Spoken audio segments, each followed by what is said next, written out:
Perezida Kisekedi yaciye amayange ku masezerano ya nyuma azasinywa i Washington hagati y'igihugu cya Kongo ndetse n'igihugu cy'u Rwanda. Isiraheli yo yigambye kwica umuyobozi mukuru w'ingabo za Hezbollah.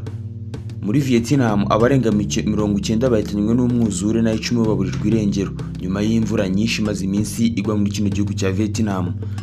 Perezida Emmanuel Macron kandi arashinjwa gushaka kwicisha Gaudence Owners, uvuze ko Emmanuel Macron umugore we babana yahoze ari umusore akihinduza igitsina akaba umugore.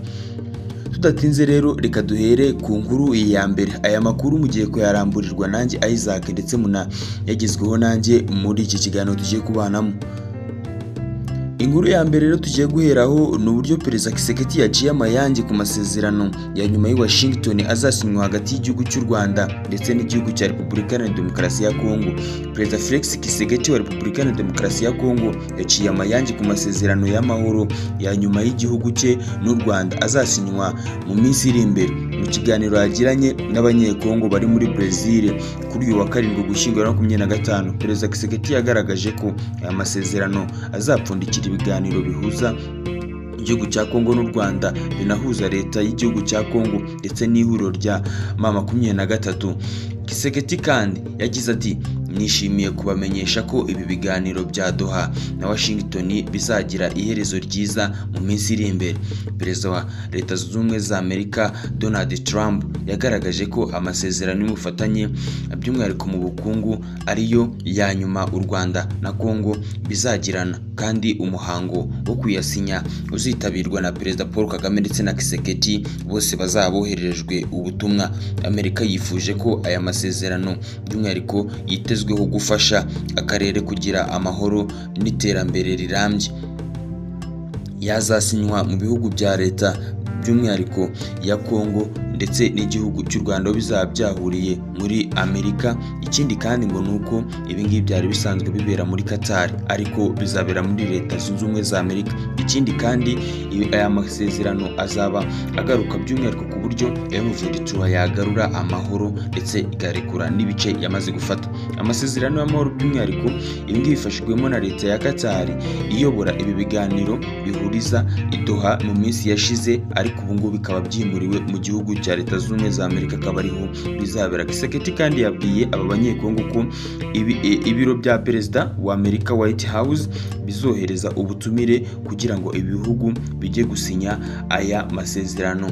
Ikindi kandi ko ibingibi bizafasha igihugu cya Kongo kuba cyakongera kuba cyagarura amahoro hirya no hino mu bice bigiye bitandukanye. Ati mu minsi iri imbere White House izarwoherereza ubutumire kugira ngo dusinye amasezerano y'amahoro. Wa 7 Ugushyingo u Rwanda na Kongo byasinye by'umwihariko umukono uganisha by'umwihariko ku masezerano y'amahoro, ariko byari byabereye muri Doha, none bikazongera kubera muri Leta Zunze Ubumwe za Amerika ku munsi wa nyuma. Nta yandi masezerano azongera kuba hagati y'u Rwanda ndetse na Repubulika Iharanira Demokarasi ya Kongo.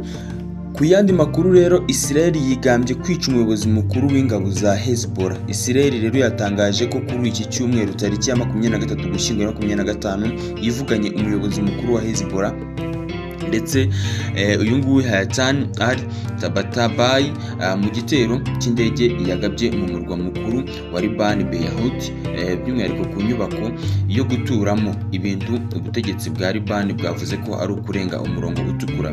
Minisiteri y'ubuzima muri Liban yavuze ko iki gitero cyagabwe i Beirut nyuma y'uko Minisitiri w'Intebe wa Israel Benjamin Netanyahu yavuze ko igihugu cye kizakora ibikenewe byose kugira ngo by'umwihariko umutwe wa Hezbollah tuzongere kwisuganya cyangwa ngo ubashe kongera gufashwa n'igihugu cya Iran. Ibyo bazajya bohereza bose byose ko bazajya babyangiza. Iki gitero kandi cyahitanye abantu 5 gikomeretsa abantu 28. Israel yemeje ko umuyobozi mukuru w'ingabo za Hezbollah Yatan Ali Tabatabai ari mu bitabye Imana cyangwa se mu bahitanywe n'icyo gitero.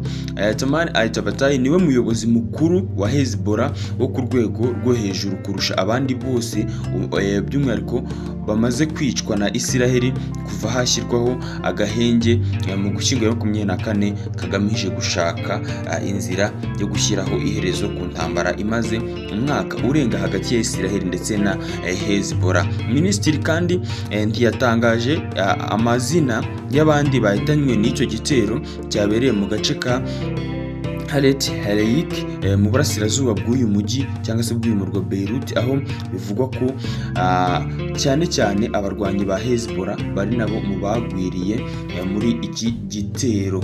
Ikindi kandi iki nicyo gitero cya gatanu cya Isiraheli kibasiye aka gace kava by'umwihariko kuva hashyirwaho agahenge mu Gushyingo 2024 kibaye ikindi mu gihe hasinywe amasezerano nyine y'amahoro hagati ya Hezbollah na Israel, ko nta kindi gihugu kizongera kwataka ikindi. Ingabo za Israel IDF zatangaje ko zikomeye ku masezerano y'agahenge nubwo iki gitero by'umwihariko cyakagabanyije cyangwa se cyakagahungabanyije. Ibi ngibi babivuze nyuma y'uko bari bamaze kwica uwo mukuru w'ingabo za Hezbollah, bakibaza ngo ni gute bongeye kurasa kandi bari barasinye amasezerano avuga ko nta gihugu kizongera kwataka kindi. Ibiro bya minisitiri w'intebe Netanyahu byemeje ko ari we watanze itegeko ko bagomba kurasa aho uyu mugaba mukuru w'ingabo za Hezbollah yarari. Mu itangazo by'umwihariko yagize ati hagati muri Beirut IDF yagabye igitero ku muyobozi mukuru w'ingabo za Hezbollah wari uyoboye ibikorwa byo kongera kubaka no gutunganya intwaro y'uwo mutwe w'iterabwoba. Ku ruhande rwa minisitiri w'ingabo wa Israel Katizi yagize ati by'umwihariko uzashaka guhungabanya umutekano w'igihugu cya Israel tuzamushaka azaba ari hose kandi tuzamukurayo. By'umwihariko wari uyoboye Hezbollah muri icyo gihe nawe yarishwe ubwo bari basinye ayo masezerano, ariko kugeza kuri ubu ngubu Israel imaze kwica abasirikari cyangwa se abarwanya umutwe wa Hezbollah bagera ku 5,000. Muri iki gitondo rero mbere y'uko bagaba iki gitero, Netanyahu yabwiye inama y'abaminisitiri ya Israel ko bazakomeza kurwanya iterabwoba ku mipaka itandukanye. Ati tuzakora ibikenewe byose kugira ngo Hezbollah itongera kubaka ubushobozi bwo kutugabaho ibitero. Israel ishinja Hezbollah kongera kwisuganya, by'umwihariko ikusanya intwaro zo guhungabanya umutekano wayo. By'umwihariko ibi ngibi bikaba bihabanye ngo n'amasezerano yo guhagarika imirwano yasinywe ashingiwe muri Amerika umwaka ushize, ariko Hezbollah yo ivuga ko yubahirije amasezerano akubiye muri ibyo ngibyo, ahubwo ko Amerika ariyo nyine yagomeje kubahatiriza gutuza ndetse baranabikora, ariko igihugu cya Israel nyine kikaba cyongeye kwica umuyobozi wayo mukuru. Reka rero twiteguye cyangwa se turebe ibyo Hezbollah iri buze kuba yakora nyuma yo kubura umugaba wayo w'ingabo mukuru. Muri Vietnam nk'uko twabibabwiye abarenga 90 bahitanywe n'imyuzure, by'umwihariko umwuzure n'inkangu byahitanye abarenga 90, abandi bagera kuri 12 baburirwa irengero mu gihe hamaze iminsi hagwa imvura nyinshi muri Vietnam. Ibi biza by'umwihariko byasigiye bikomeye cyane intara ya Dak Lak kurusha ahandi. Ibingibi iyi ntara byayisigiye by'umwihariko biyishegeshe ku buryo abantu benshi n'inzu nyinshi zasenyutse, aho kuva ku wa 16 Gushyingo hamaze kubarurwa abarenga 60 bapfuye nk'uko by'umwihariko bitangazwa n'ibiro ntaramakuru by'Abafaransa. Izindi ntara byagaragaye ko zagezweho ingaruka zikomeye cyane n'izo mu majyepfo by'umwihariko n'uburasirazuba bw'amajyepfo bwo muri Vietnam, zirimo Kangangai, Gia-Lai, Konghai na Lam Dong. Izi ntara nazo zikaba zigwa mu bitugu iyi ntara nyine yari yibasiwe kurusha izindi. Guverinoma ya Vietnam yatangaje ko inzu zirenga ibihumbi 186 zasenyutse, naho abarenga ibihumbi 258 babura umuriro w'amashanyarazi, ndetse ubu ingabo na polisi by'iki gihugu bimaze koherezwa mu turere twibasiwe cyane ngo by'umwihariko bifashe kuba bagira ubutabazi bw'ibanze batanga mu baturage bo muri kino gihugu. Byatangajwe ko Minisitiri w'Intebe wa Vietnam Pham Minh Chinh nyuma y'ibi biza yahise ahamagaza inama y'igitaraganya ubwo yari ari muri Afurika y'Epfo, yari yaritabiriwe inama ya G20. Ndetse twimukiye ku yindi nkuru rero, Perezida Emmanuel Macron yashinjwe gushaka kwicisha Dance Owners, cyangwa se impirimbanyi y'umunyamerika izwiho gutangaza ibitekerezo bikaze bya politiki. Dance Owners yavuze ko Perezida w'Ubufaransa Emmanuel Macron by'umwihariko yaratanze uburenganzira bwo kumwica nyuma yo kuvuga ko umugore we Brigitte Macron yavutse ari umugabo akihinduza igitsina akigira umugore. Owners rero ukunzwe cyane kuri YouTube no mu biganiro bya podcast, by'umwihariko yagejejwe mu nkiko n'umuryango wa Macron nyuma yo gutangaza ko ku ruhererekane rw'ibiganiro yise Becoming Brigitte, ngo yashaka kuvuga ko nyine ubwo ngubwo aziye Brigitte, aho yanavuze ko Brigitte afitanye isano ry'amaraso na Emmanuel Macron.